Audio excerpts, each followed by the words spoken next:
We got some Scream 6 news and some Stranger Things 4 news to talk about. Let's get into it. What's your favorite scary movie? Hey, man. We'll tear your soul apart. Well, I'm Pennywise the dancing now. We're gonna get you. Oh, Lord on the beast! God, don't do that. But sometimes death is better. Hey everybody, what's up? KillJoy Jake here, and instead of having friends, I have horror movies. Today, we're talking a little bit about Stranger Things 4, about a very, very crazy little poster that we got recently, which is very sus, as the kids are saying, and then also some Scream 6 news that I want to talk about regarding some of the legacy characters possibly coming back, and maybe that's already confirmed at this point. But anyways, getting into this Stranger 4 news. Getting into the Stranger Things 4 news, we got a brand new poster yesterday that, man, I mean, listen, y'all made fun of me when I said that Robert Englund is probably playing Vecna in this next season of Stranger Things, but my God, if this isn't just absolute proof of it, I don't know what to tell you. So here's the poster for Stranger Things Season 4 that they just put out, and notice Robert Englund's character is completely missing from this. Victor Creel that he'll be playing. It's just an old man character. We briefly got a shot of him in that last trailer and in like some other teaser trailer that we got earlier on. But if you notice, there's no Robert Englund, and just about every other cast member is on this poster. Now, here's another really funny thing about this poster, because if I put it next to the Nightmare on Elm Street 3 poster, you know, the movie that I've been saying for the longest time that this next season of television is probably going to not copy, but pay homage to, it looks exactly the same. It's the same poster, just with Stranger Things characters on it. Oh my God. I mean, come on. And who's that big monster in the background? You know, that literally everyone knows, that says a bunch of really dumb jokes throughout the entire movie. Oh my God, it's fucking Freddy Krueger. Like, dude, listen. I'm not saying, like, maybe this went over people's heads, but I'm not saying that the character of Vecna is going to actually be Freddy Krueger. I'm saying it's going to be an homage to Freddy Krueger. I mean, my God, in that trailer, we even got this, like, really tight shot on, like, it's not Victor Creel, but on Vecna's hand, where it looks like he's got little finger gloves going on. It's all there. It's right here. Victor Creel is Vecna, equal sign, Victor Creel equals Vecna. Vecna is Victor Creel. Vecna is an homage to Freddy Krueger. That's why Robert Englund is in the season. It also takes place in the same year that that movie came out, that Nightmare on Elm Street 3 came out. So, like, listen, if at some point in this season of television we don't see that character transform into some kind of weird upside down being or monster or whatever, and that's not the main antagonist at this point, I'm gonna be so disappointed. And no, it's not because that I had this crazy theory or something. It's just this silly thing I wanted to happen. It's because of this. It's because the marketing is leading all of us to believe that. And if they build that up at this point and then they just completely smack that away, I'm gonna be sad.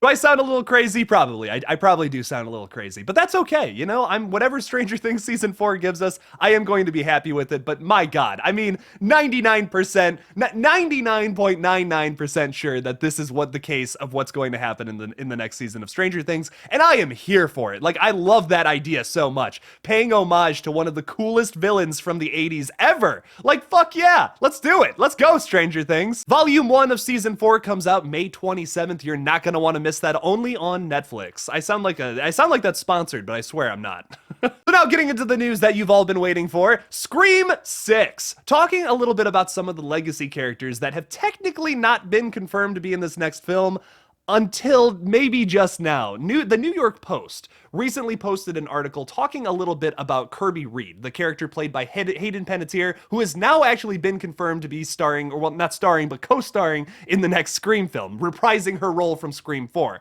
She's a fan favorite character. If you're unaware, I had a few people message me. I was saying like, oh, Kirby's back. And they're like, who's that? Well, she's a character from Scream 4 that like may or may not have survived, but it was then confirmed in Scream 5 that she was alive via this little Easter egg that a lot of fans went nuts over. So now we know that was all set up for this next film for her to actually return, which is really cool. And I'm very excited to see her come back. She's a character that I've talked about wanting to see back on screen because like her death was very ambiguous. We didn't really see her die. We saw her get stabbed a couple of times, but she could have lived, basically. It wasn't anything like, you know, Stu, where he had a whole TV dropped on his head. But that's a whole different argument that I'm sure people are already typing some angry comments about. But This was recently updated in the New York Post's article talking about Hayden Panettiere coming back. And what was updated, the big change about it, was they added this little line in there. OG cast members Neve Campbell and Courtney Cox will also be coming back to battle Ghostface. Now, I haven't seen anywhere else talk about that. That's news as of today. But if I had to guess, yeah, they're probably coming back. Like, I just can't imagine them not writing a part for both Sydney and Gale in this next movie. That just sounds blasphemous to me. Another thing I want to bring up is that Courtney Cox also said this recently regarding Scream 6. I don't know about contracts and where things are, but I'll tell you, in the script, it's a really good one. So she's written into, we at least know that Courtney Cox's character is written into the next script. Is Sidney Prescott going to be in the movie? That's something that's still been kind of up in the air for a while. But like, come on, she has to be, right? Neve Campbell's amazing and in a lot of ways has become the franchise. Like, listen, I think that Scream started off as this amazing new take on like the slasher genre where it comments on itself and it's very meta. And that was really smart and super impressive that in that first movie. But as the movies progressed, we realized that those three main characters are so special and have almost lived through every single movie at this point.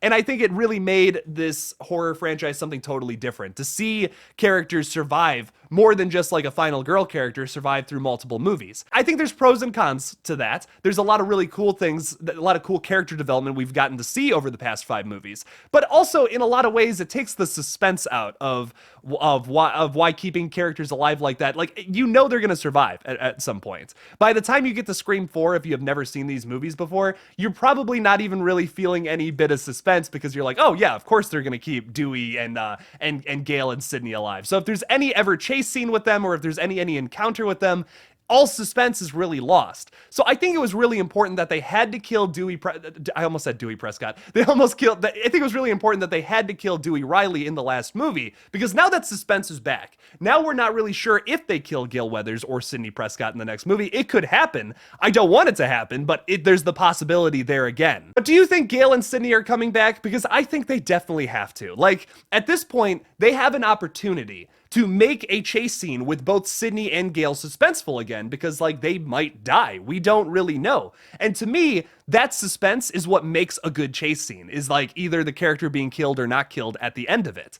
So let's do that again. Now that we've killed off Dewey, I feel like it would be a massive missed opportunity if they didn't bring back those characters for this next film.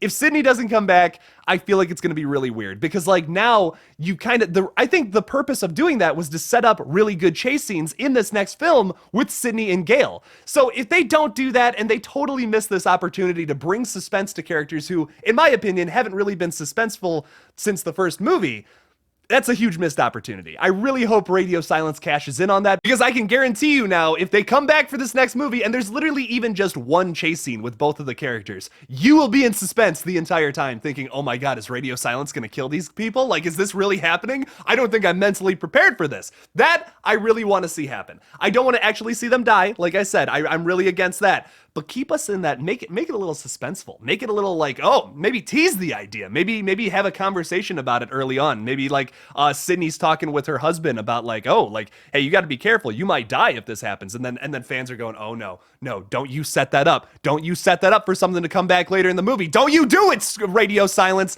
Don't you do it. I'm telling you though, that would be something that would make this next film like keep us on the edge of our seat. It would be such an easy way to do that in a way that I've never seen done before in this franchise. It's a great opportunity that I really hope they cash in on, and I'm really banking on it. I really want to see that happen. But what do you guys think? Or what thing are you more excited for? The Stranger Things Season 4 or Scream 6? Leave me something about it in the comments below. Thank you guys so much for watching this little crazy Frankenstein video. Don't forget to like this video and subscribe for more horror content. And also, if you want to support this channel further, you can support me on either Patreon or become a channel member by just clicking on that join button on my page, and you get an extra video every single week. Thank you guys so much for watching this video again, and as always, don't forget to kill it out there, y'all. Do it. Do the roar. Do it. Do the roar. Do it. Subscribe.